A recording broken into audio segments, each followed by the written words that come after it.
যে তৃষা জাগিলে তোমারে হারাবো, সে তৃষায় আমার জাগায় না। জননীং শারদাং দেবীং রামকৃষ্ণং জগদ্গুরুং পাদপদ্মে তয়ো শ্রিত্বা প্রণমামি মুহুর্মুহু। জয় মা। ঠাকুর মা স্বামীজিকে ভক্তিপূর্ণ প্রণাম জানাই।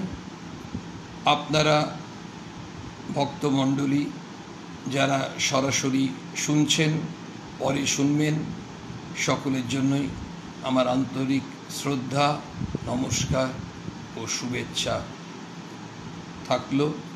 আপনারা সকলে মাতৃ অনুধ্যানে আমরা সবাই মিলে, আমরা সবাই তো মাতৃ সন্তান, কিছুক্ষণের জন্য ওই গঙ্গা স্নান করার চেষ্টা করি। পবিত্রতা স্বরূপিণী মা, সেই মায়ের আমরা সন্তান। অনেক ধুলো কাদা ঘাটি, কত অন্যায় করি, কত ভুল করি, কত দোষ করি, কিন্তু তবু মনে হয় যাই করি না কেন মা কখনো আমাদের দোষ ধরবেন না। আপনারা যারা গর্ভধারিণী মায়েরা শুনছেন, দেখবেন আপনাদের কেন জানি না, মানে মাতৃজাতির এই মাতৃশক্তি, মাতৃজাতির এক অসাধারণ ক্ষমতা, অসাধারণ গুণ, যে আপনারা সন্তানদের দোষ কিন্তু দেখতে চান না। সন্তানকে সবসময় আগলে রাখতে চান। তাই আমরা যখনই কোনো বিপদে পড়ি, সমস্যায় পড়ি, সব সময় আমাদের মনে হয়, খুব ভয় যেমন লাগে, আমরা ভাবি যে মাকে ডাকবো, সমস্যা আসলে মাকে ডাকবো। আসলে সমস্যা, বিপদ, অশান্তি যাই আসুক, যে কোনো সময় যদি আমরা ব্যাকুল হয়ে মাকে ডাকতে পারি, মা সাড়া দেবেনই দেবেন।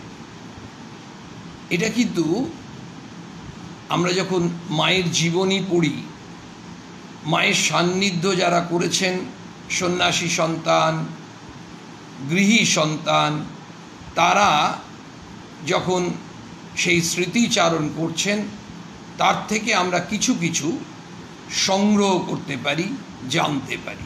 কেন? কারণ দেখুন, ঠাকুরের তবু আমরা পাচ্ছি, লীলা প্রসঙ্গ পাচ্ছি, শ্রী শ্রী রামকৃষ্ণ কথামৃত পাচ্ছি, ঠাকুর কত উপদেশ দিচ্ছেন। স্বামীজির তো বক্তৃতামালা, পত্রাবলী, স্বামীজির বাণী আমরা অনেক পাচ্ছি, কিন্তু কোথায় পাচ্ছি না? মায়ের ক্ষেত্রে। মা সব সময় নিজেকে আড়ালে রেখেছেন, খুব কম কথা বলেছেন, এবং সেগুলোই আমরা ওই মায়ের বাণী হিসেবে জানি, মায়ের উপদেশ। মা কিন্তু আলাদাভাবে কোনো উপদেশ দেননি। আমাদের সমস্যাটা কোথায় হয় দেখুন, আমরা যেমন ঠাকুরের কথামৃত যদি 5টা খণ্ডে যে প্রকাশিত হয়েছে, আমরা যদি পর পর পড়ে যাই, তাহলে ঠাকুরের অমৃত কথা আমরা জানতে পারি। কিন্তু মায়ের অমৃত বাণী সেটা আমরা কোত্থেকে পাব? তার কিছু কিছু লিপিবদ্ধ করে রেখেছিলেন শ্রী শ্রী মায়ের কথা বইটিতে আমরা পাই। কখনো কখনো আমরা সেই মায়ের কথা বই থেকে কিছু কিছু উল্লেখ করি। আমরা যেমন শ্রী শ্রী মায়ের পদপ্রান্তে, সেখানে আমরা দেখতে পাচ্ছি যে মায়ের যারা সান্নিধ্য করেছেন, মায়ের সঙ্গ লাভ করেছেন, ওই পূত সঙ্গ পেয়েছেন, তাদের কথা থেকে জানতে পারি। কিন্তু তবু আমাদের আরও কোনো জায়গা থেকে যদি মায়ের কথা জানা যায় সরাসরি, তাহলে কিন্তু আমরা এর আগেও 2-1 আলোচনা করেছি, 2-1 প্রসঙ্গ করার সৌভাগ্য আমাদের হয়েছে। আজকেও চেষ্টা করব কিছুটা, আগামী সময়েও করার চেষ্টা করব। সেটা হচ্ছে মায়ের চিঠি। কেন? এই চিঠিটি কিন্তু মা সরাসরি বলেছেন, কেউ লিখেছেন, কিন্তু মা সরাসরি বলেছেন। তাহলে মায়ের মুখনিসৃত বাণী যদি আমরা সংগ্রহ করতে চাই, তাহলে কিন্তু মায়ের চিঠি একটা বড় সম্পদ আমাদের কাছে। কারণ আমাদের সবারই জীবনে অনেক জিজ্ঞাসা চিহ্ন আছে, অনেক প্রশ্ন আছে। আমরা মনে হয় যে আমরা যদি তখন দক্ষিণেশ্বরে ঠাকুরের চরণতলে থাকতাম, তাহলে ঠাকুরকে এই প্রশ্ন করতাম, ওই প্রশ্ন করতাম ইত্যাদি। যদি আমরা মাকে জয়রামবাটিতে হোক, উদ্বোধনে হোক, মাকে যেখানে হোক যদি পেতাম, তাহলে মায়ের কাছে আমরা এই ধরনের প্রশ্ন করতাম। তেমনি স্বামীজির সান্নিধ্য করলে হরিপদ মিত্র যেমন প্রশ্ন করেছেন, শরৎচন্দ্র চক্রবর্তী যেমন জিজ্ঞেস করেছেন, আমরাও এমনি করতে পারতাম। দেখুন, যখন এই ভেতরে ঢোকার চেষ্টা করি, তখন আমরা যেগুলো করতাম বলে ভাবি, সেগুলো অলরেডি কিন্তু করেছেন গৃহী সন্তানরা, মাকে করেছেন। শরৎচন্দ্র চক্রবর্তী স্বামীজিকে অনেক প্রশ্ন করেছেন, ওই স্বামী শিষ্য সংবাদে আমরা পাই। এবং সেখানে আমরা দেখি আমরা যে প্রশ্নগুলো করতাম, আমাদের প্রতিনিধি যেন তিনি করেছেন।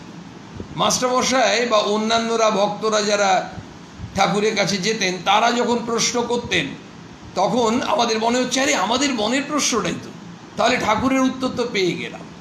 সেই জন্য আমরা যদি মায়ের কোনো চিঠি, হয়তো সব চিঠি আমরা যদি পড়ে নাও উঠতে পারি, কোনো চিঠিও যদি আমরা পড়ি, সেখানে দেখব আমাদের জীবনে যে অশান্তি হচ্ছে, সেই অশান্তি কিভাবে কাটবে।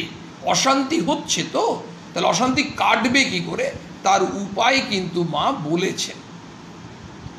দেখুন, মা ঠাকুর বারবার একটা কথা বলছেন, বিভিন্ন জায়গাতে আমরা ঠাকুরের মায়ের কথাতে পাচ্ছি, ভগবানকে ডাকো, খুব কেঁদে কেঁদে প্রার্থনা করো, ব্যাকুল হয়ে ডাকো, ভগবান তোমার প্রার্থনা শুনবেনই শুনবেন। এটা আমরা ঠাকুরের অমৃত কথা থেকে শুনতে পাচ্ছি, মায়ের বাণী থেকে পাচ্ছি। একটি ছোট্ট ঘটনা নিই, কেমন দেখুন, একজন খুব গরিব ভদ্রমহিলা, খুব গরিব, তিনি একবার ঠাকুরের কাছে গেছেন দক্ষিণেশ্বরে। ঠাকুর তো দক্ষিণেশ্বরে সেই ঠাকুরের ঘরটিতে তক্তপোষের ওপর বসে, আর সব ভক্তরা বসে আছেন।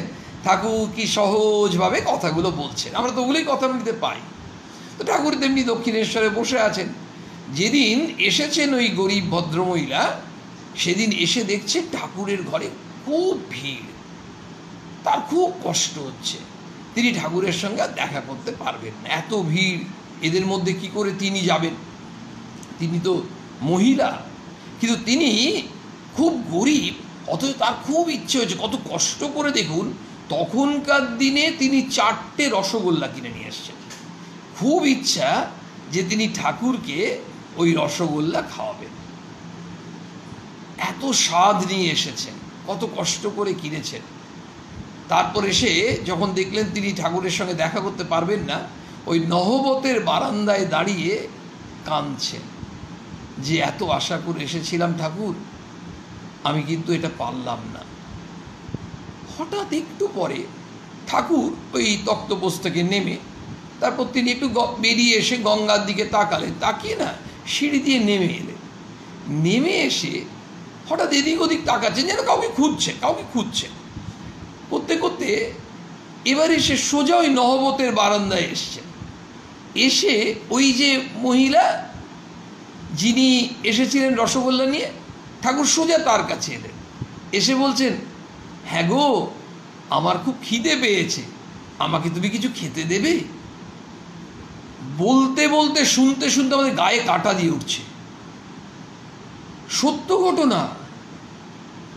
দেখুন, ঠাকুর ওখানে বসে আছেন, আর এই মা তিনি কষ্ট করে নিয়ে এসেছেন, তার খুব ইচ্ছা ঠাকুরকে একটু সেবা করবে।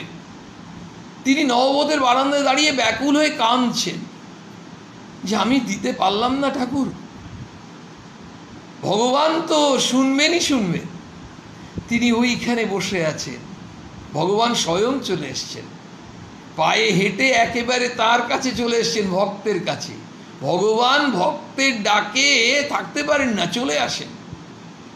এটা আমরা শুধু পড়ি, এগুলো যাদের এই অনুভূতি হয়েছে, কল্পনা করুন আমরা যদি ঠিক সেইভাবে সেই ব্যাকুলতা নিয়ে ডাকতে পারি, তাহলে ওই মায়ের হয়েছে, আমাদের মতো ভক্তদেরও হবে, কেন হবে না?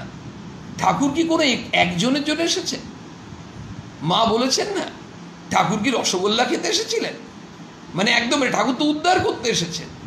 তারপর তিনি গিয়ে বলছেন, আমার খুব খিদে পেয়েছে, আমাকে কিছু খেতে দেবে? সেই মা একদম পর পর ওই একটা, দুটো, তিনটে, চারটে রসগোল্লা ঠাকুরের মুখে দিলেন। ঠাকুর খুব তৃপ্তি করে খেয়ে বলেন আসি, বলে ঠাকুর আবার গিয়ে ঘরটিতে ঢুকলেন, ওই তক্তপোষে গিয়ে বসে আবার ভক্তদেরকে বলছেন। আর এই মায়ের কি আনন্দ, তিনি প্রণাম করছেন, আমার প্রার্থনা স্বয়ং ঠাকুর শুনেছেন। দেখুন, এই হচ্ছেন অন্তর্যামী, যদি ব্যাকুল হয়ে ডাকা যায়। আরেকটি ঘটনা বলি। ঠাকুরের জীবনে একবার হয়েছে, এক ঠাকুরের খুব ভক্ত, তার নাম হচ্ছে নিস্তারিণী দেবী। তিনি ঠাকুরের খুব ভক্ত, স্বামী স্ত্রী। এখন তিনি মাঝে মাঝেই আসেন ঠাকুরের কাছে, সঙ্গ করেন। একদিন এসছেন কাশীপুরে তিনি এসেছেন। তখন এসে ঠাকুর বলছেন, তুমি কি চাও? ঠাকুর তাকে বলছেন, তুমি কি চাও? নিস্তারিণী দেবীকে বলছেন, আমি একটু মিষ্টি এনেছিলাম। আবার দেখুন, মিষ্টি চলে এলো। আসলে মা ঠাকুরের কথা এত মিষ্টি যে আমাদের মিষ্টিটাই চলে আসে। ঘটনা হচ্ছে যে বলছেন যে আমি একটু মিষ্টি এনেছিলাম। আসলে আমরা তো সবসময় ভগবানের কাছে মন্দিরে দেখবেন যখন নিবেদন করি, ফল মিষ্টি এটাই আমরা সাধারণত নিয়ে যাই। প্রসাদ যখন রাখি, সে যাই হোক, গুজিয়াই হোক, প্যাড়াই হোক, বাতাসাই হোক, নকুলদানাই হোক, আমরা কিছু একটা মিষ্টি রাখার চেষ্টা করি। এইটা হচ্ছে ব্যাপার। আর সব কিছুতে মধুরেণ সমাপয়েত। তো ঘটনা হচ্ছে, নিয়ে এবারে বলছেন, তুমি কি চাও? বলছেন, আমি একটু মিষ্টি এনেছি, আপনাকে খাওয়াতে চাই। তখন ঠাকুর মুখটা বাড়িয়ে দিয়েছেন, তিনি খাইয়েছেন। এবার ঠাকুর বলছেন, আবার দেখছেন ইনি একটু অসন্তুষ্ট মনে হচ্ছেন, মানে নিস্তারিণী দেবী। বলছে, তুমি সন্তুষ্ট নও, তুমি আর কি চাও? বলছে, আমি আবার আপনাকে মিষ্টি খাওয়াতে চাই। বলছে, আচ্ছা দাও। দ্বিতীয়বার দিয়েছেন। এইবার তৃতীয়বার ঠাকুর আবার জিজ্ঞেস করেছেন, তার মুখটাতে অত প্রশান্তি নেই দেখে ভক্তের। বলছেন যে, এবার কি চাও? বলছে, আমি আরেকটু খাওয়াতে চাই। তখন ঠাকুর বলছেন, না। হাতটা নেড়ে বলছেন, না, আর না। এরপরে তুমি বা অন্য যে কেউ আমাকে যা দেবে, আমি সূক্ষ্ম শরীরে তা গ্রহণ করব। ভালো করে আমরা মন দিয়ে শুনি। বলছেন, এরপরে তুমি বা অন্য যে কেউ যা দেবে আমাকে, অন্য যে কেউ এর মধ্যে আমরা চলে এসেছি, কিন্তু সবাই আছি, তা সূক্ষ্ম শরীরে আমি গ্রহণ করব। ঠাকুর গ্রহণ করেন।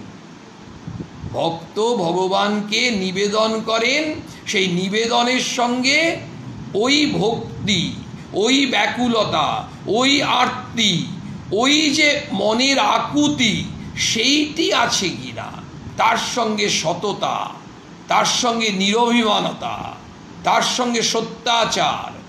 ঠাকুর বলছেন, ওই লোকটা মিথ্যে কথা বলে, সেখানে ঠাকুর গ্রহণ করছেন না।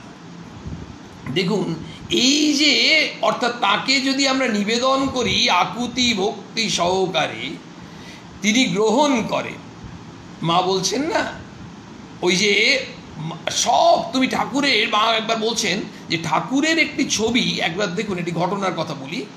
মায়ের কাছে একবার একটি ভদ্রলোক এসছেন, বয়স্ক ভদ্রলোক।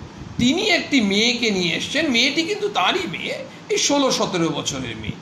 তদানীন্তন সমাজ তো, 16-17 বছরের মেয়ের বিয়েও হয়ে গেছে, তার সন্তান হয়ে গেছে।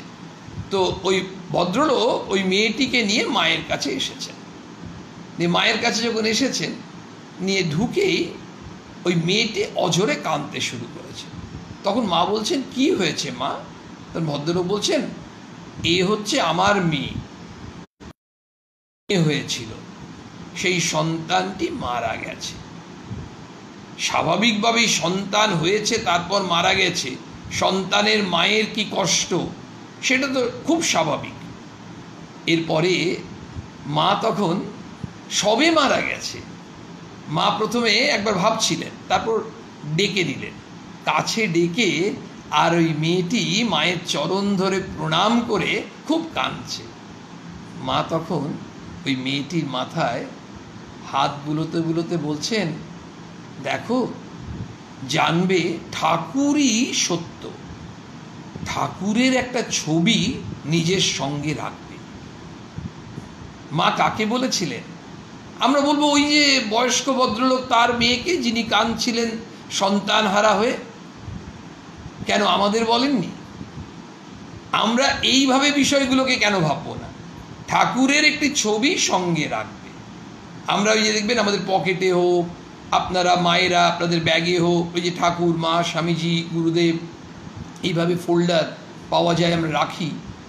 এটা সঙ্গে রাখতে হয়। মা নিয়ে বললেন, তো আমরা তো মায়ের কথাটাই নেব, আমরা তো সবার কাছে জিজ্ঞেস করে যাওয়ার দরকার নেই। গুরুদেবকে প্রশ্ন করব, আমরা সন্ন্যাসীদের কাছে জিজ্ঞেস করব, সব ঠিক আছে, কিন্তু আমরা এই তার আগেই কোথাও একটা উত্তর পেয়ে যাই একেবারে সুপ্রিম কোর্ট থেকে, তাহলে আমাদের কোথাও জিজ্ঞেস করার দরকার নেই। মা বলছেন ঠাকুরের একটি ছবি সঙ্গে রাখবে। তার সঙ্গে বলছেন, তোমার মনের যা দুঃখ তুমি ঠাকুরকে কেঁদে কেঁদে বলবে, বলবে আমাকে শান্তি দাও, ঠাকুরই তোমাকে শান্তি দেবে। আর যখন কোনো কষ্ট পাবে ঠাকুরকে ডাকবে। আমরা খুব কষ্ট পাচ্ছি না বলুন? আমরা এখন বর্তমান অবস্থায় কি কষ্টে আছি? আমরা সবাই সেই ঠাকুরকে ওই আকুতি নিয়ে প্রার্থনা করতে হবে, করছিও, আরও করতে হবে, আরও। মানে যেন আমাদের প্রার্থনা মানে যত জোরালো হবে, যত আমরা সবাই মায়ের চরণে, কারণ মাই তো রক্ষা করবেন, ঠাকুরই তো রক্ষা করবেন, আমাদের কে রক্ষা করবেন? সমস্ত বিজ্ঞান সব চেষ্টা করছে, ভ্যাকসিনেশন আজ বেরোবে শুনছি, আগস্ট মাসে আবার শুনছি, সেপ্টেম্বরে শুনছি এই দেশ বার করবে, ওই দেশ বার করবে, সব ঠিক আছে, এগুলোর মধ্যে কোনো মিথ্যা নেই। কিন্তু এটা তো ঠিক, যেন এই প্রসেসটা আরো ত্বরান্বিত হবে ওই তাদের অপার করুণায়। যেমন দেখবেন আগুনে ওই গ্যাসটা কখন আপনারা সিমে করে দেন, আর যখন প্রয়োজন হয় তখন কিন্তু আগুনটার আঁচটা অনেক বাড়িয়ে দেন। সিমে কখন করে দিচ্ছেন সেটা আপনারা জানেন, কখন আঁচটা বাড়িয়ে দিতে হবে সেটাও আপনারা জানেন। আগুনে যখন একসময় উনুন ধরানো হতো ঘুঁটে কয়লা দিয়ে, সেই উনুনে কনকনে আঁচ, সেই আঁচের সময় তখন যখন কোনো রান্না বসাতে হতো, আবার যখন দেখবেন আঁচটা নেমে আসতো, অনেক ধিমে হয়ে যেত, তখন কোনো রকমে হয়তো খাবারটা গরম করানোর জন্য ওই ডেকচিটা চাপানো হতো, হাঁড়িটা চাপানো হতো, আপনারা ভালো জানেন। কিন্তু এটা আমরা দেখেছি বা শুনেছি। বিষয়টা হচ্ছে ওই যে ত্বরান্বিত হওয়ার জন্য গনগনে আঁচ দরকার, গ্যাসটার আগুনটা তখন চরম ফ্লেমটা আপনারা বাড়িয়ে দিচ্ছেন যাতে তাড়াতাড়ি হয়ে যায়, আর কখনো সিমে দিচ্ছেন ও আস্তে আস্তে হোক, আমাদের আজ তাড়া নেই কিছু, হয়তো ফোন করছেন কারোর সঙ্গে, ইচ্ছে করে ওই কথাটা বলবেন বলে রান্নাটাকে সিমে রেখে দিয়েছেন, যে আমার তো তাড়া নেই, কথাটা বলে নিই তারপর করব। আমাদের তো তাড়া আছে, আমরা তো সব এখন এমন চরম অবস্থায় আছি, আমরা ভাবছি কবে এগুলো মিটবে। এই যে কবে মিটবে তার জন্য বিজ্ঞান, বৈজ্ঞানিকরা, চিকিৎসকরা, যারাই যা চেষ্টা করছেন, একেবারে সব ঠিক আছে, সায়েন্টিফিক ওয়েতে করছেন, একেবারে মেডিসিন এক্সপার্ট যারা তারা সব করছেন, দক্ষ মানুষ, কিন্তু ওই যে ভগবানের অপার করুণা, মা বলছেন তাকে ডাকো, তিনি কষ্ট থেকে উদ্ধার করবেন। ওই যে ব্যাকুল হয়ে ডাকা, ওইটা মাকে ডাকতে হবে। কিন্তু এই ডাকার সঙ্গে সঙ্গে আমাদের মনে হয় যে আমরা ডাকছি, কই হচ্ছে না কেন। ওর জন্যই মা বলছেন বাবা ধৈর্য ধরতে হবে সব কিছুই। এই ধৈর্যটা আমরা অনেক সময় ভাবছি 4 মাস হয়ে গেল, আবার ধৈর্য কত? আসলে অনেক সময় অনেক রোগ এমন হয়, অনেক সময় পরিস্থিতি এমন হয়, তখন ধৈর্যের জায়গাটা 4 মাস এটা মনে হচ্ছে না। যেমন আমরা ভাবছি এই পরিস্থিতি কাটলেই ভালো, যত তাড়াতাড়ি তত ভালোই, কিন্তু কাটুক। যেমন একটি ছেলে অসুস্থ, আমরা ভাবছি 2 বছর সময় লাগুক, ছেলেটি যেন সুস্থ হয়, ডাক্তারবাবু ছেলেটিকে যেন সুস্থ করে দেবেন। ডাক্তারবাবুরা বলেন হ্যাঁ সুস্থ হয়ে যাবে, আমাদের কত ভরসা হয়। কিন্তু আমরা কথামৃতে দেখেছি ঠাকুর বলছেন সেই ভগবান যে 2 বার হাসেন, তার মধ্যে 1 বার হচ্ছেন ওই হাসছেন কেন না, কবিরাজ সেই সন্তানের মাকে বলছেন যে তোমার সন্তানকে আমি ভালো করে দেব। আসলে ভালো করবেন কে? ভালো করবেন ভগবান। কিন্তু কবিরাজ ভুল করে ভাবছেন যে কবিরাজই হচ্ছে কর্তা, ঈশ্বর অকর্তা। সে ঠাকুর বলছেন কবিরাজ ভুলে গেছে যে ঈশ্বরই কর্তা। তো আমাদেরও অনেক সময় তাই অবস্থা হয়, আমরা ভুলে যাই। এই ভুলে না যাওয়ার জন্যই কিন্তু আমরা ওই মাকে, ঠাকুরকে নিরন্তর ডেকে যেতে হবে। ওই ডাকার সঙ্গে সঙ্গে ওই কেমন ডাকতে হবে? এমন ডাক যে ডাকে তিনি সাড়া দেবেনই দেবেন। কেমন হয়েছে দেখুন, অন্তর্যামিনী তো মাকে। আর আমাদের মনে হয় যে আমরা যে অনেক সময় দেখবেন ছোট ছোট অনেক ফল ভোগ করি, মানে কিছু একটা অসুবিধা হলো, অ্যাক্সিডেন্ট হলো, কিছু হলো, অনেকে বলেন এটা প্রারব্ধ কর্মের ফল। আমরাও শুনেছি এই প্রারব্ধ কর্মের যে ফল সেটা মানুষকে ভোগ করতে হয়। এটা কে বলছে?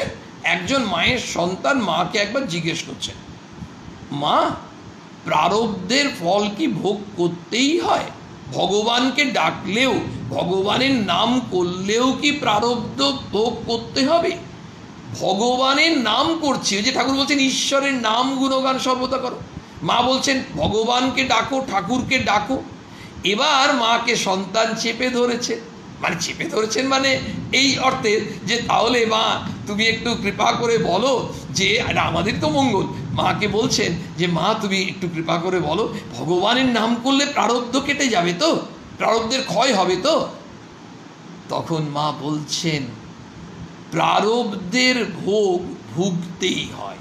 এটা কিন্তু মা কথা বলছেন, মায়ের সন্তান সামনে বসে আছে।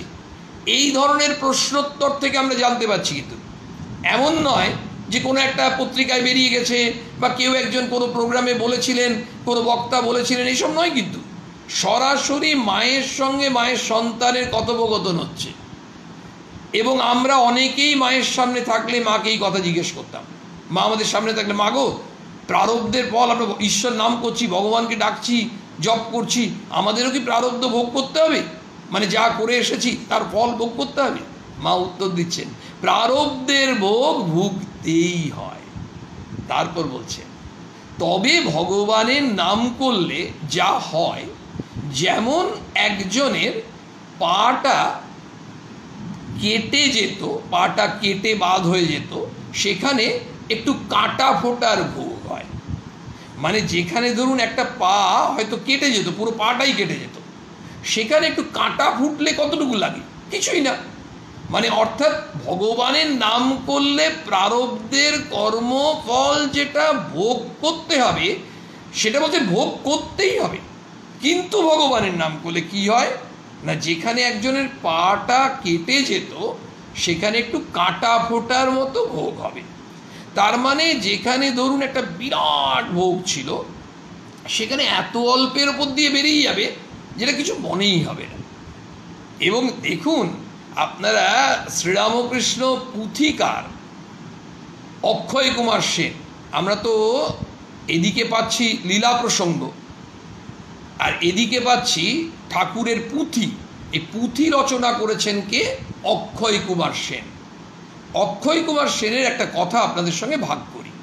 অক্ষয় কুমার সেন তিনি তো একেবারে মা ছাড়া তার কিছু ছিল না।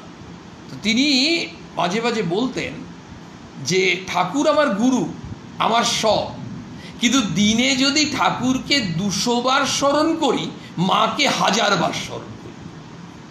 দেখুন দুটো কথাই বলছেন একসঙ্গে। বলছেন ঠাকুর আমার গুরু, আমার সব, কিন্তু ঠাকুরকে আমি যদি দিনে 200 বার আমি ঠাকুরের স্মরণ মনন করি, সেখানে মায়ের স্মরণ মনন করি 1000 বার। এরপরে ঘটনা শুনুন, এই যে প্রারব্ধের প্রেক্ষিতেই কিন্তু এই ঘটনাটা চলে আসছে। দেখুন আমাদের অনেক সময় মনে হতে পারে আচ্ছা এমন কেউ আছে যিনি মাকে একেবারে প্রার্থনা করেছিলেন যে আমার প্রারব্ধটা মা কাটিয়ে দাও। এমনকি মায়ের জীবনে ওই সময় কেউ করেছিলেন? স্বয়ং অক্ষয় কুমার সেন করেছিলেন। কখন করেছিলেন? একবার অক্ষয় কুমার সেন এসছেন, তার সঙ্গে তার এক বন্ধু এসছেন, তিনি ডাক্তার, দুজনে মায়ের কাছে এসছেন। মায়ের কাছে যেমন আসেন, এসছেন, মায়ের কাছে প্রণাম করে ইত্যাদি করে। মা হঠাৎ বলছেন অক্ষয়ের, মা আঙুলটা দেখিয়ে বলছেন অক্ষয়ের শেষ জীবনে কষ্ট আছে। মা তো অন্তর্যামী, মা তো সব জানে, শেষ জীবনে একটু কষ্ট আছে। দেখুন, ঠাকুর এর আশ্রয়ে আছেন, অথচ আমাদের এইগুলোই বুঝতে হবে কিন্তু, যে আমাদের জীবনে যে কষ্ট পাই, আমরা ভাবি আমরা তো ভক্ত, আমরা কেন কষ্ট পাব। তো অক্ষয় কুমার সেন তিনি ঠাকুরের এত স্নেহভাজন, তিনি ঠাকুর মায়ের এত ভালোবাসা পাচ্ছেন, অথচ মা কিন্তু স্বয়ং বলছেন অক্ষয়ের শেষ জীবনে কষ্ট আছে। তারা ফিরে এলেন, ওই অক্ষয় কুমার সেন এবং সেই ডাক্তারবাবু দুজনে ফিরে এলেন। তারপরে 2-3 দিন পর ডাক্তারবাবু যাচ্ছিলেন মায়ের কাছে। তো অক্ষয় সেনের খুব মনটা এবার একটু ব্যথিত, যে শেষ জীবনে কত কষ্ট পাবো। তিনি ডাক্তারবাবুকে বলেছেন, মানে বন্ধুকে, এই তুই একটা কাজ কর না, তুই মাকে গিয়ে না আমার একটা প্রার্থনা জানা, মাকে আমার প্রণাম জানিয়ে প্রার্থনা জানা, যে আমি প্রার্থনা করছি মা আমার এই যে শেষ জীবনে যে কষ্টটা আছে সেটা যেন মা কাটিয়ে দেন, মানে মা যেন আশীর্বাদ করেন, সেই কষ্টটা যেন আমার না হয়।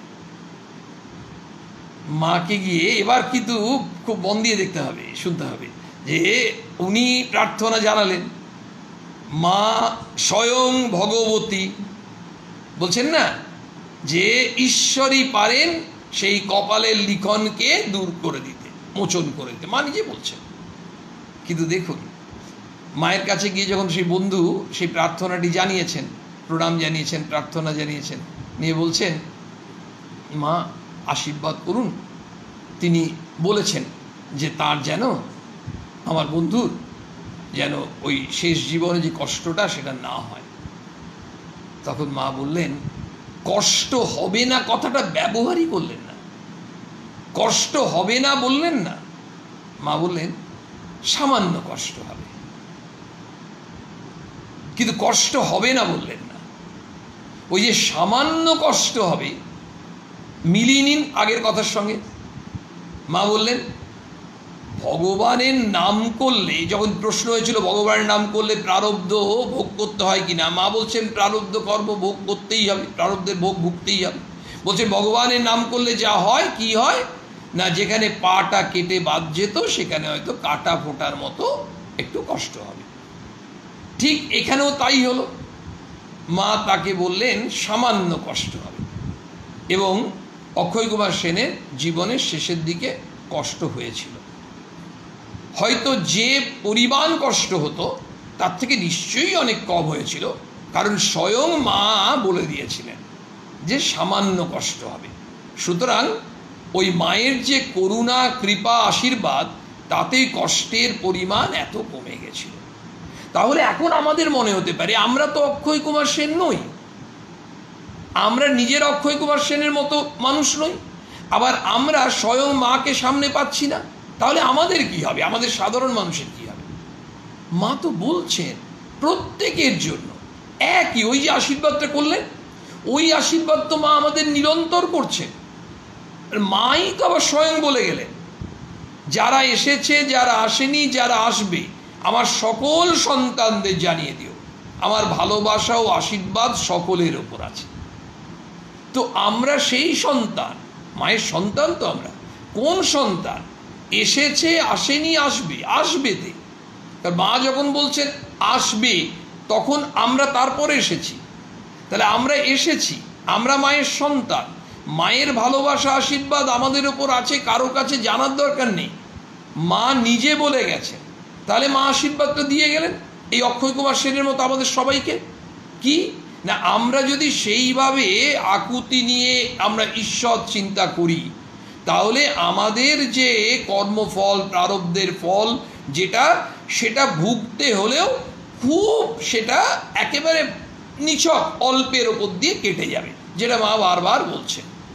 এই যে জায়গাটা, এখান থেকে আমাদের কি হলো না, আমাদের সাধারণ মানুষের মনের মধ্যে যে একটা দোদুল্যমান অবস্থা থাকে, যে আমরা ভক্ত, পরিষ্কার কথা, আমরা সাধুসঙ্গ করি, আমরা ঈশ্বর নাম করি, আমরা মঠ মিশনে মন্দিরে যাই, বিভিন্ন জন্মতিথিতে যাই, আমরা বিভিন্ন জায়গায় ভালো অ্যামাউন্ট অফ প্রণামী দিই, আমরা হয়তো আমরা যে সমস্ত কাজ করি, সাধু সেবা করি, এত সব ভালো কাজ করছি, এই ধরনের ঈশ্বরীয় প্রসঙ্গ শুনছি, তাহলে আমাদের বুঝি জীবনে কোনো কষ্ট থাকবে না। কিন্তু এখন জানলাম, আজকের প্রসঙ্গর পরে মায়ের কাছ থেকে জানলাম না, থাকবে। এবং আরও একটা জিনিস, যদি লাইফটা ইজি গোয়িং হয় এবং যতক্ষণ জীবনে আমাদের কষ্ট থাকে না, ততক্ষণ আমরা ভগবানকে ভুলে থাকি। সাধারণভাবে ভগবানের কথা ভাবি বা ভগবানকে কেঁদে কেঁদে ডাকি যখন আমরা খুব ডায়ার নিডে পড়ে যাই। দেখবেন, যখন কোনো রাজ্যে বিরাট অরাজকতা হয়, তখন অনেক সময় দেখা যায় সেই রাষ্ট্রপতি শাসন বসতে হয়। কখনো কখনো ইমার্জেন্সি, ইন্দিরা গান্ধীর গভর্নমেন্টের সময় দেখা যায় ইমার্জেন্সি বসেছিল। তাহলে ওই যে ব্যাপার, অর্থাৎ ইমার্জেন্সি বসলে দেখা যায় যে 10টায় যদি অফিস, তাহলে 10টা একে লোকে ঢুকছেই না, কারণ 9টা 58, 9টা 59-এর মধ্যে সব ঢুকে গেছে। ওই ইমার্জেন্সি মানুষকে তৈরি করে দিল। তার মানে ওই ইমার্জেন্সিটা কি আবার সারা জীবন থাকাটা দরকার? নিশ্চয়ই নয়। কিন্তু তারপরে আমাদের যে অভ্যাসটা, সেই অভ্যাসটা কখনো পরিবর্তন হয়, কখনো হয় না। ঠিক একইভাবে আমাদের এমনি ক্রাইসিস আসা দরকার। যদি ক্রাইসিস না আসে, তাহলে কিন্তু আমরা সেইভাবে ডাকি না। যেমন মা খুব সুন্দর করে এক সন্তানকে লিখছেন যে একবার একজন সন্তান মাকে খুব দুঃখের কথা লিখেছেন, খুব কষ্টের কথা লিখেছেন। মা দুটো ছোট বাক্য, ছোট্ট দুটো বাক্য, একটা হচ্ছে, মা তার কিন্তু বিরাট প্রচুর দুঃখের ফিরিস্তি দিয়েছেন। আচ্ছা বলুন তো, আমরা দুঃখ কোথায় পাই? আমরা শরীরে পাই, আমরা মনে পাই। শরীরে দুঃখ মানে সেটা কষ্ট পাচ্ছি, ঠিক আছে, কষ্ট তো পাচ্ছি। কষ্ট, দুঃখ, যন্ত্রণা সব মোটামুটি এক জায়গায় আমরা গুলিয়ে ফেলছি। কিন্তু সবই, ধরুন ছোলার ডাল, মুগ ডাল, মুসুর ডাল, যাই হোক, ডাল হচ্ছে। তাহলে কষ্ট হচ্ছে, দুঃখ হচ্ছে, যন্ত্রণা হচ্ছে, ক্লেশ হচ্ছে, ব্যথা হচ্ছে, সবই একই ধরনের। আসুন একটা ব্যথার কথা আমরা একটু ভাগ করে নিই। মায়ের না পায়ে খুব বাতের ব্যথা ছিল। আপনারা জানেন, মায়ের ওই বাতের তেল মালিশ করে দিতে হতো, খুব কষ্ট পেতেন। সব থেকে বড় কথা, ওই যে বাতের যন্ত্রণা, আপনারা মায়েরা, আপনারাও কিন্তু অনেকেই খুব বাতের যন্ত্রণায় ভুগছেন বা ভোগেন। এবং অনেক ভক্তরাই, পুরুষ স্ত্রী অনেকেই বাতের যন্ত্রণায় ভোগেন। আজকাল এটা কমন ব্যাপার হয়ে গেছে। এবং সব থেকে বড় কথা, এখন অনেক ট্রিটমেন্টও বেরিয়েছে। কিন্তু তখন তদানীন্তন সমাজে তো ওইভাবে ট্রিটমেন্ট খুব একটা নেই। তো মাকে ওই পায়ে বাতের একটু তেল মালিশ করে দিলে মা একটু আরাম পেতেন। একদিন মায়ের, দেখুন অন্তর্যামিনী, দেখুন যা আমরা ভাববো মা সব জানে। মা তো স্বয়ং ভগবতী, যা ভাববো সমস্ত কিছু ভাবা, আমরা কিছু বলার আগে তো মা সব জানেন। তো মায়ের একজন সেবক, তার নাম ছিল রামময় মহারাজ। আপনারা রামময় মহারাজের নাম শুনেছেন নিশ্চয়ই। সেই রামময় মহারাজ মায়ের প্রধান সেবক অন্যতম। তিনি মাকে, তখন তিনি অল্প বয়স, এসছেন মায়ের না পায়ে, মা তার খুব ইচ্ছে যে মায়ের পায়ে যে বাতের তেল যদি একটু মালিশ করতে মা দেন। তো মা দিয়েছে, তো খুব আনন্দ হয়েছে। ছোট ছেলে তো, তখন বেশি বড় নয়। তো মায়ের পায়ে বাতের ওই তেলটা মালিশ করতে করতে, আর দেখছে মায়ের পায়ের তলাটা না একদম এত নরম, তুলতুলে, ওই তুলতুলে নরম পা। সেই পায়ে পায়ে হেঁটে মা কোথায় যেতেন বলুন তো? জয়রামবাটি কামারপুকুর থেকে দক্ষিণেশ্বর, আবার দক্ষিণেশ্বর থেকে জয়রামবাটি কামারপুকুর, পায়ে হেঁটে এইভাবে যেতেন। আপনারা তো জানেন ওই তেলঘোলো মাঠের ঘটনা, আমরা কল্পনাও করতে পারি না।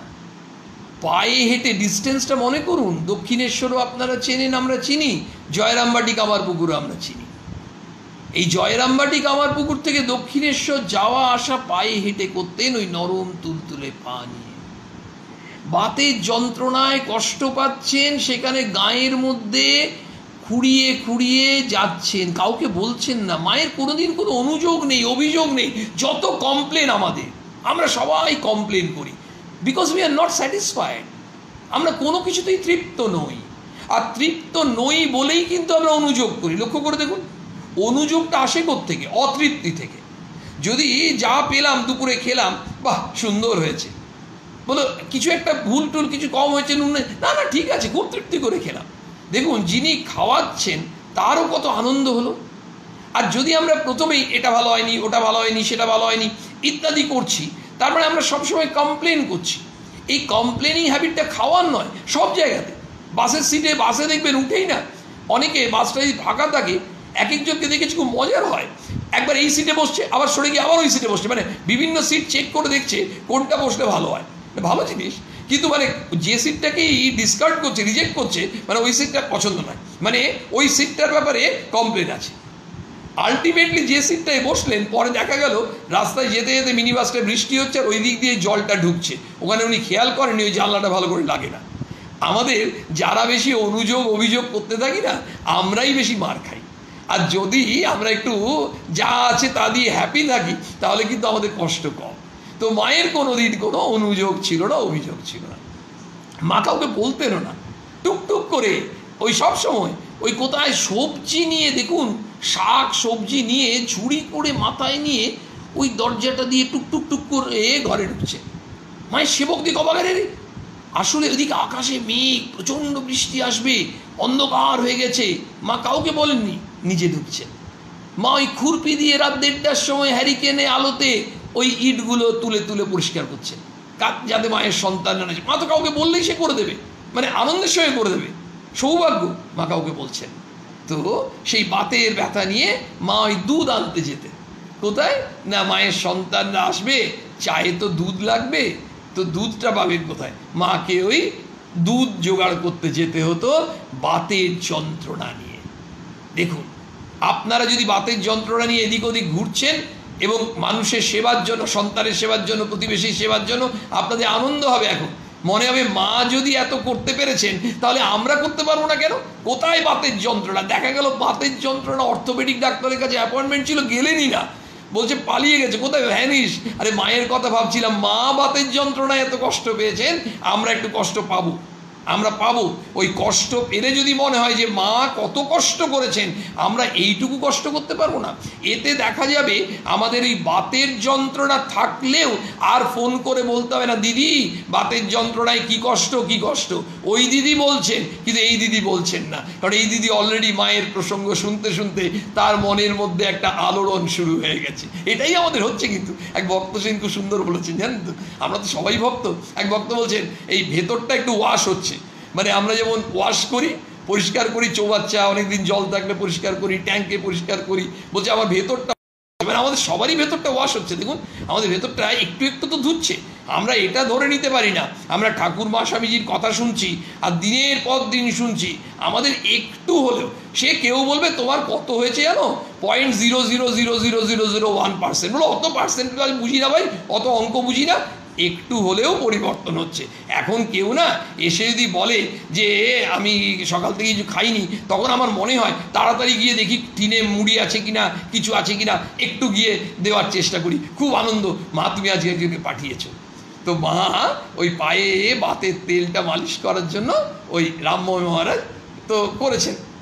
করতে করতে উনি বলছেন, রামময় মহারাজ, মা যে মায়ের পায়ে এত কষ্ট, এত কষ্ট, যদি মায়ের ওই বাতের যন্ত্রণাটা আমার চলে আসে, তাহলে মায়ের আর বাতের যন্ত্রণা থাকবে না, মা আনন্দতে থাকবেন, আরাম করতে পারবেন।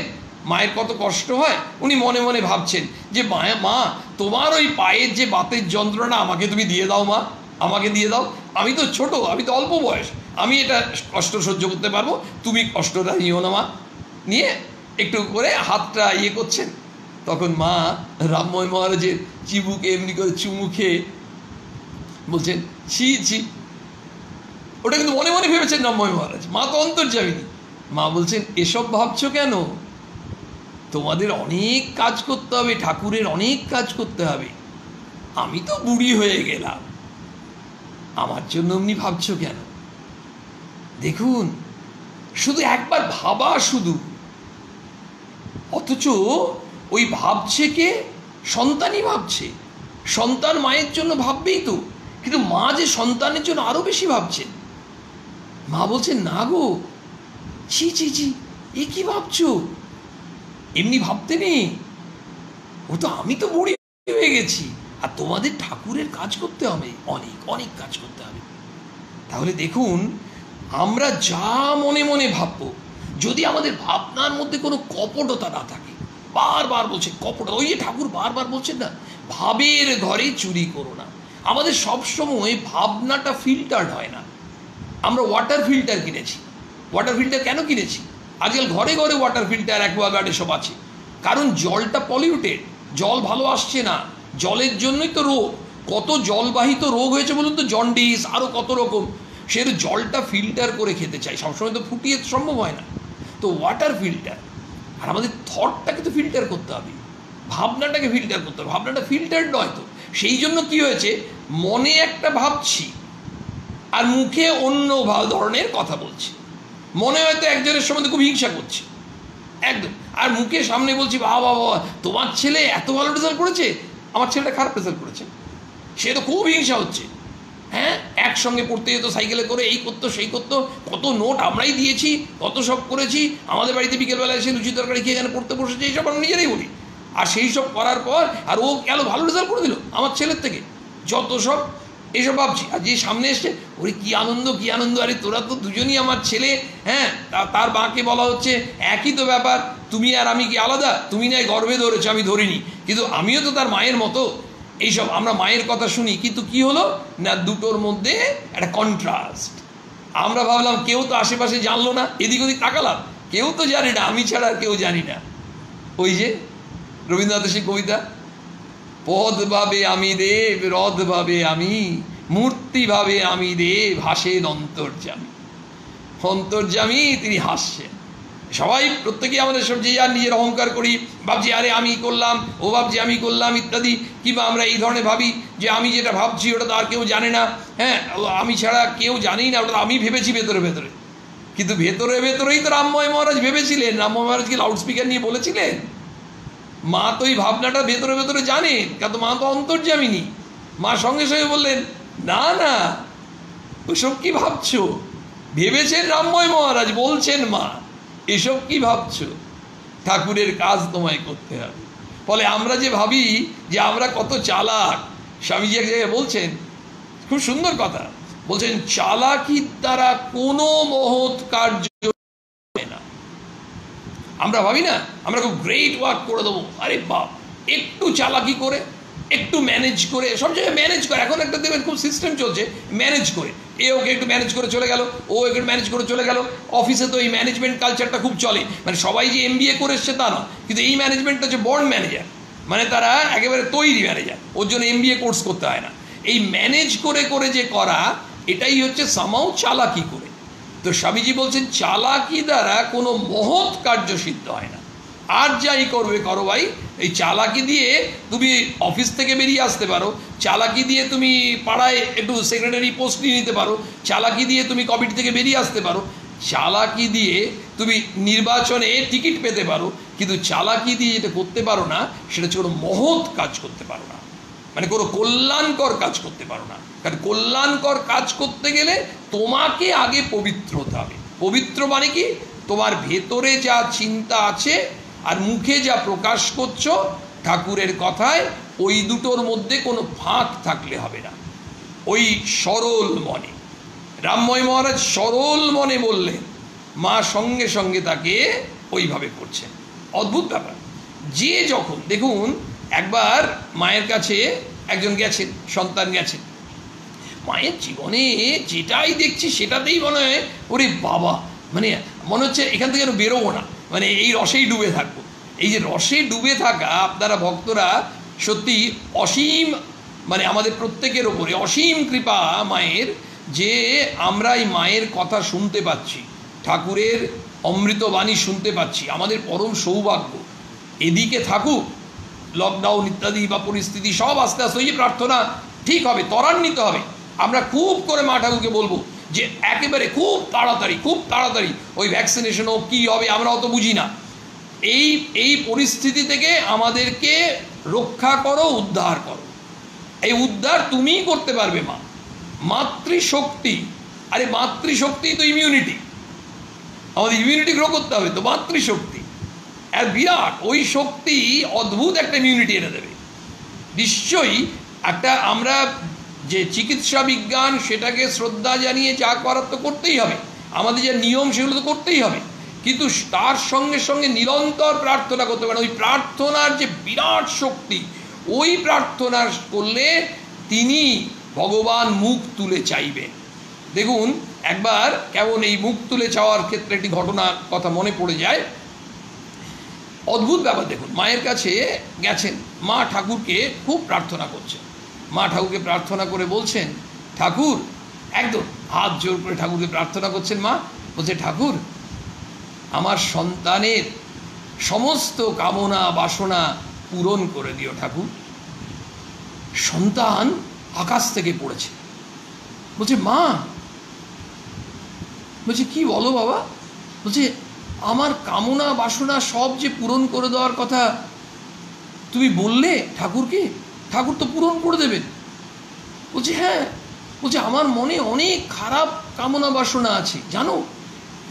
স্বয়ং সন্তান মাকে বলছেন, আমার মনে অনেক খারাপ কামনা বাসনা আছে, সেগুলো ঠাকুর পূরণ করে দিলে আমার তো বিপদ হয়ে যাবে। বাবা বলছেন, চিন্তা করো না বাবা, ঠাকুর তোমার সেই কামনা বাসনাগুলোই পূর্ণ করবেন যেগুলোতে তোমার মঙ্গল হবে, যেগুলোতে তোমার কল্যাণ হবে। ওই যে ভগবান যা করেন মঙ্গলের জন্যই করেন, এটা আমরা মুখে আওড়াই, বিশ্বাস করতে শিখতে হবে। একটু আগেই মায়ের কাছে শুনলাম, মা নিজে প্রার্থনা করলেন যে সন্তানের জন্য ঠাকুরের কাছে, যে ওর কামনা বাসনা মনে যা আছে সব পূরণ করে দাও। সন্তান যখন মাকে এবার নিবেদন করছে যে মা, এ কি হলো, আমার মনে অনেক খারাপ কামনা বাসনা আছে, সেগুলো ঠাকুর পূরণ করে দিলে তাহলে তো আমার ভালো হবে না। তখন মা তাকে শান্ত করছেন, বলছেন, বাবা, তুমি ভয় পাচ্ছ কেন, তুমি চিন্তা করছো কেন? ঠাকুর তোমার সেই বাসনাগুলোই পূরণ করবে, সেই কামনাগুলোই যেগুলো তোমার কল্যাণ হবে। তো আমাদের বিরাট ফর্দ নিয়ে বসার দরকার নেই ঠাকুরের কাছে। আমাদের ঠাকুরের কাছে যে প্রার্থনা করতে হবে, যেটা মা বারবার শেখাচ্ছেন, যে তুমি নির্বাসনা প্রার্থনা করো। নির্বাসনা, তোমার বাসনা কামনা সবই তো ভগবান জানেন তোমার কি প্রয়োজন, তিনি তো তোমাকে পূরণ করে দেবে। একবার একজন সন্তান গিয়ে মায়ের জন্য কিছু জিনিস নিয়ে গেছেন। এবার একটা টাকা, তখনকার দিনে 1 টাকা বোধহয় তার কাছে ছিল, কোনো রকমে মায়ের চরণে দিয়েছেন। তো মা বলছেন, তুমি এটা দিচ্ছ কেন? তখন সন্তান বলছেন যে, মা, এটা তো আমি দিচ্ছি না, তোমারই জিনিস তোমাকে দিচ্ছি। মা বলছেন, রাখো। দেখুন, আমাদের মনে অহংকার হয় না, আমরা ঠাকুরের জন্য এই নিয়ে যাচ্ছি। অনেক সময় অনেক হয়, অনেক ভক্ত হয়তো ভাবলেন, আচ্ছা কামারপুকুরে ঠাকুরের জন্য শীতকালে একটা খুব দামি শল নিয়ে যাব। মহারাজকে গিয়ে বললেন, মহারাজ, আমি এই শলটা নিয়ে এসেছি, শলটার দাম 5000 টাকা। স্টিকারটাও ছেড়েননি, তার সঙ্গে একটা স্টিকার লিখে দিয়েছেন ভক্ত নিজের নাম। আজকাল মানে খুব কষ্ট হয়, আমরা ভক্তরা কেমন দেখুন, আমরা নিজের নাম চাই। কোথাও হয়তো নিবেদন করলাম, কিছুই না, হয়তো আজকে মন্দিরে পুজো আছে, আপনি ঠিক করলেন যে আজকে পায়েসটা আপনি নিবেদন করবেন, তো ঠাকুরের কাছে নিবেদন করছেন, তো মায়ের কাছে নিবেদন করছেন, ধন্য হয়ে গেছেন। তো এরপরে যদি মাইকে বলা হয় অমুক আজকের পায়েসটি নিবেদন করেছেন, অথবা যদি মেসেজ দেওয়া হয়, অথবা বিভিন্ন জনকে হোয়াটসঅ্যাপে জানানো হয়, বলুন তো কি কষ্টকর। মানে আমাদেরকে এখন শর্ত করে নিতে হবে, যদি কখনো এই সৌভাগ্য হয়, বলে নিতে হবে যে একটা শর্ত, আপনারা কাউকে বলবেন না। কারণ এটা কত কৃপা যে ওখানে আমি মন্দিরে একটু নিবেদন করতে পারলাম, এবং ওইটি থাকলে, ওই আকুতি, ওই ভক্তি, কোনো রকম ভনিতা না থাকলে, ঠাকুর কি বলেছেন, আমি সূক্ষ্ম দেহে গ্রহণ করব, তুমি বা অন্য যে কেউ দেবে। ইতিমধ্যেই আমরা ঘটনাটা শুনেছি। সুতরাং আমরা ঠাকুরকে ওই একেবারে ভালোবাসা ভক্তি দিয়ে নিবেদন করা ঈশ্বরের কাছে। আমরা কি দেখাতে যাব? ওই যে সন্তান কি সুন্দর বললেন, ওই 1 টাকাটা যে আমি দিচ্ছি, ওটা কি আমার মা, তোমারই জিনিস, তোমার কাছে দিচ্ছি। তো সেই আমাদের মনের মধ্যে অনেক কামনা বাসনা থাকে, এবং আমরা সেটা ভগবানের কাছে সে প্রার্থনাও রাখি। এবং আমরা অনেক সময় নিজেরাই পাজল হয়ে যাই, আমরা বিভ্রান্ত হয়ে যাই যে যেগুলো দরকার সেগুলো বলেছি তো। আমরা বারবার শুনলাম মা অন্তর্যামিনী, কত ঘটনা শুনলাম, ঠাকুর অন্তর্যামী, আমরা শুনলাম ওই গরিব মহিলা মা, তিনি রসগোল্লা নিয়ে এলেন 4টে দক্ষিণেশ্বরে, ঠাকুর কোথায় নিজের ঘর থেকে নেমে এসে তাকে বলছেন আমার খিদে পেয়েছে, আমায় কিছু খেতে দেবে গো। সেই গরিব মা, তিনি কি জানতেন স্বয়ং ভগবান তার কাছে আসবেন? ভগবান কি ধনের কাছে আসেন? ভগবান মন খোঁজেন। আমাদের এই মনটি পবিত্র করার জন্যই আমরা এই প্রসঙ্গে নিজেরা ডুবি। ডোবার পর অনেকে আবার মজা করে, অনেকে বলে দুটো তো কান আছে, অনেক ভক্ত অনেক রকম বলতেই পারে, আমাদের সবার বলার রাইট আছে, ফ্রিডম অফ স্পিচ, নিশ্চয়ই বাক স্বাধীনতা আছে। যে কেউ বলে শোনে ভুলে যায়, এই সেই এগুলো নিয়ে আর সব নিজের সংসারেই থাকে, সব ঠিক আছে। কিন্তু অমৃত কথা শুনলে কোথাও না কোথাও দেখবেন আমাদের ভেতরে থেকে যায়, স্পার্ক করে, এবং সেটা